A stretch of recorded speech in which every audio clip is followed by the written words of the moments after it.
Bihar land survey क्या है, कौन सी जमीन जो है आपको मिलेगी और कौन सी जमीन को सरकार वापस लेगा, डिस्प्यूटेड लैंड का क्या होगा, गरमजरुआ जमीन का क्या होगा, साथ ही साथ जिस जमीन का कागज अगर आपके पास नहीं है उन सभी जमीनों का क्या होगा। इस पे जो है आज हम बातचीत करेंगे, क्योंकि बहुत सारे लोगों ने मुझे मैसेज किया था और आजकल मैंने वीडियो बनाना बहुत कम कर दिया, लेकिन मुझे लगा कि इस पे जो है वीडियो बनाना चाहिए और लोगों के अंदर जो संशय की भावना जो है वो बढ़ते जा रही है उसको जो है समाधान करना चाहिए।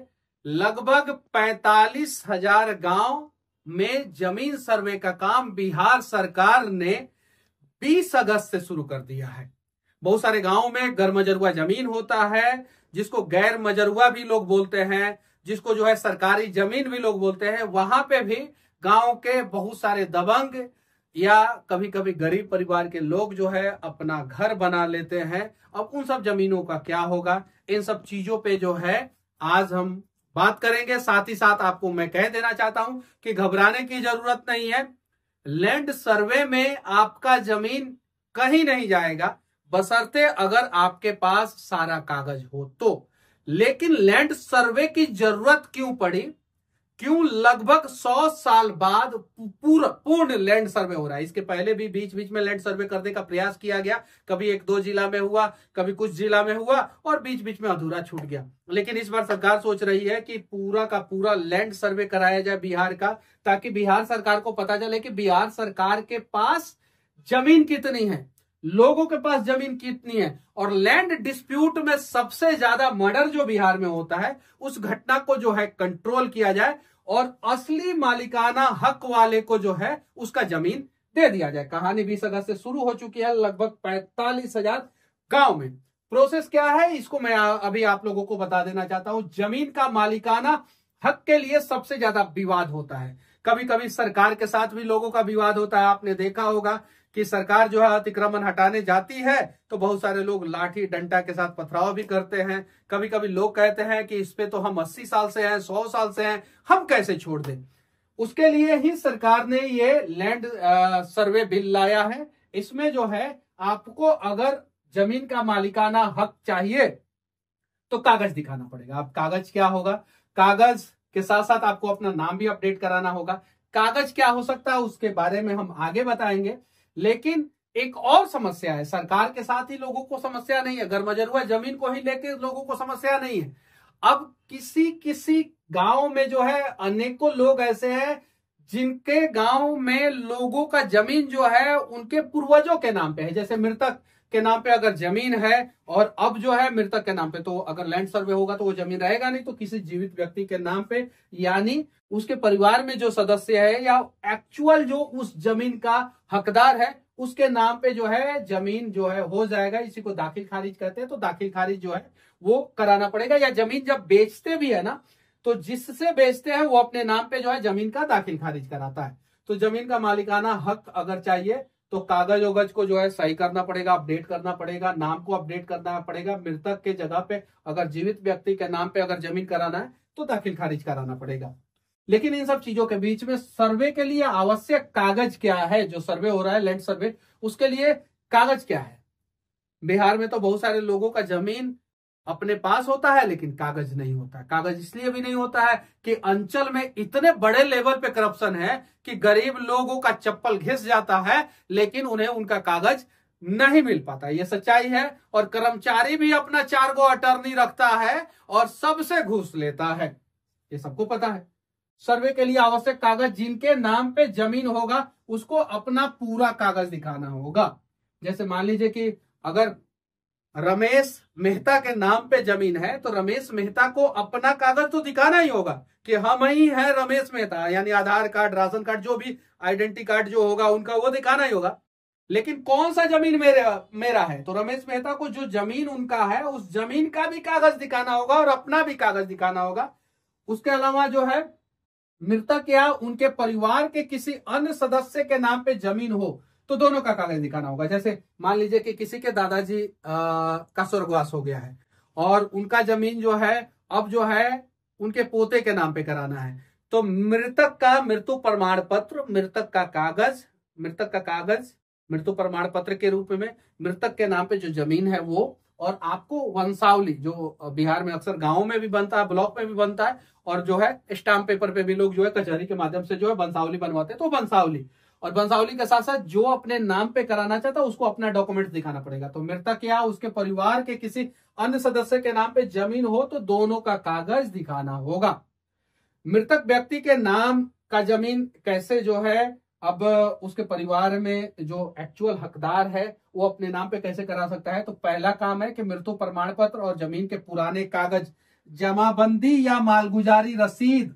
ध्यान से देखिए, एक तो मृत्यु प्रमाण पत्र और जमीन के, एक मृत्यु प्रमाण पत्र हो गया, दूसरा जमीन के पुराने कागज, उसमें जो है जमाबंदी या मालगुजारी रसीद आ सकता है।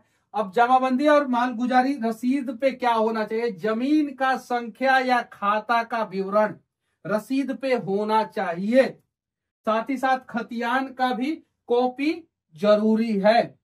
यानी आपको जो जमाबंदी या मालगुजारी आपके पास जो है उस पे जमीन का संख्या, खाता का विवरण और साथ ही साथ जो है खतियान भी चाहिए, अगर मृतक के नाम पे कोई जमीन है और उसे अपने नाम पे कराना चाहते हैं।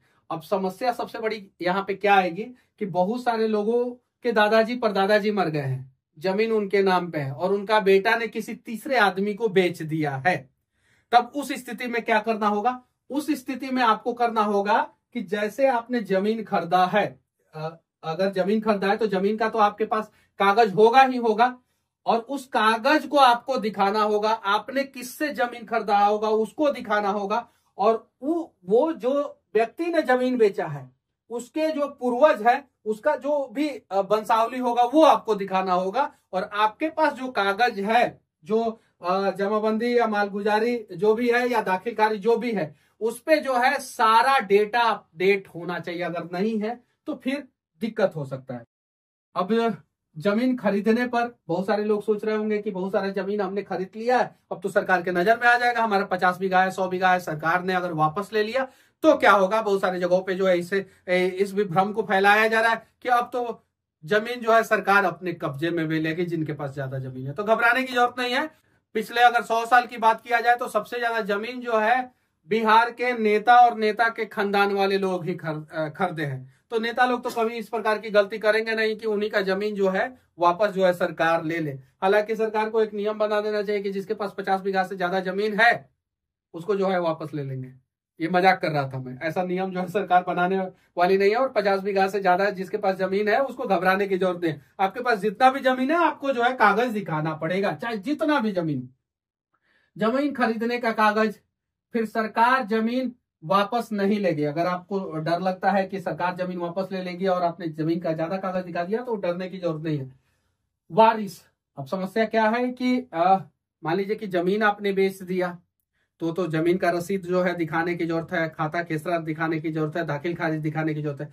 लेकिन अगर किसी के दादाजी के या परदादाजी के नाम पे जमीन है और उसने अभी तक जो है अपने रसीद को अपडेट नहीं करा, अपने जमीन के कागज को अपडेट नहीं करा है, तो उसको जो है अगर अपने नाम पे जमीन लेना है यानी जमीन का अगर वो वारिस है तो उसको जो है अपना आधार कार्ड, जमीन का कागज, उसके दादाजी या परदादाजी के नाम पे है उसका जमीन का कागज और वंशावली, ये वंशावली जो है ये वारिस वाले केस में इंपॉर्टेंट हो जाएगा। अगर वंशावली नहीं होगा तो समझिए कि आपको जो है जमीन से हाथ धोना पड़ेगा। लेकिन वंशावली कोई बड़ी बात नहीं है।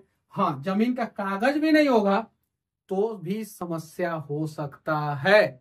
और बहुत सारे लोग जो है गांव में आपने देखा होगा कि बहुत सारे गांव में जो है उस गांव के जो है 20 से 25% लोग जो है वो गैर मजरूआ जमीन पे बस जाते हैं, या सड़क के किनारे जो है जो गैर मजरूआ जमीन होता है वहां पे अपना घर बना लेते हैं। यहाँ तक कि बहुत सारे लोगों ने प्रधानमंत्री आवास योजना के तहत आवास लेके गैर मजरूआ जमीन पे जो है घर बना लिया है बहुत सारे लोगों ने।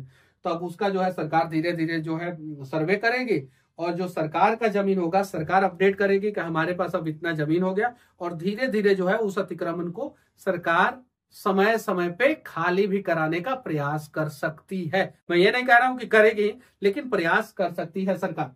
सर्वे का प्रक्रिया क्या है? सर्वे का प्रक्रिया जो है ऑनलाइन है, ऑफलाइन है। बहुत सारे लोग ऑनलाइन जो है आसान समझते हैं, जैसे पढ़े लिखे लोग, और बहुत सारे लोग जो गरीब गांव में रहने वाले लोग, जिनके गांव में इंटरनेट की सुविधा उस हिसाब से नहीं है, तो वो ऑफलाइन प्रक्रिया में जाना चाहते हैं। ऑनलाइन प्रक्रिया जो है बिहार सरकार का जो है साइट है, उस पर जाके जो है आप जो है जमीन को जो है जमीन का पूरा डिटेल्स डाल सकते हैं। पहले तो आपको अपना यूजर आईडी बनाना पड़ेगा, यूजर आईडी बना के उसके बाद से अगला स्टेप फॉलो करना पड़ेगा। जमीन का पूरा कागज का डिटेल्स डालना पड़ेगा। धीरे धीरे सारा डिटेल्स डाल देंगे तो उसके बाद से सबमिट करना पड़ेगा, और पूरी तरीके से सबमिट हो जाएगा तो एक टोकन जनरेट होगा। वो टोकन नंबर आपको अपने पास रखना पड़ेगा ऑनलाइन। इसके लिए जो है आपको बिहार सरकार का राजस्व एवं भूमि सुधार विभाग की वेबसाइट पर जाना होगा। यहाँ आपको जमीन सर्वे का आवेदन फॉर्म मिलेगा।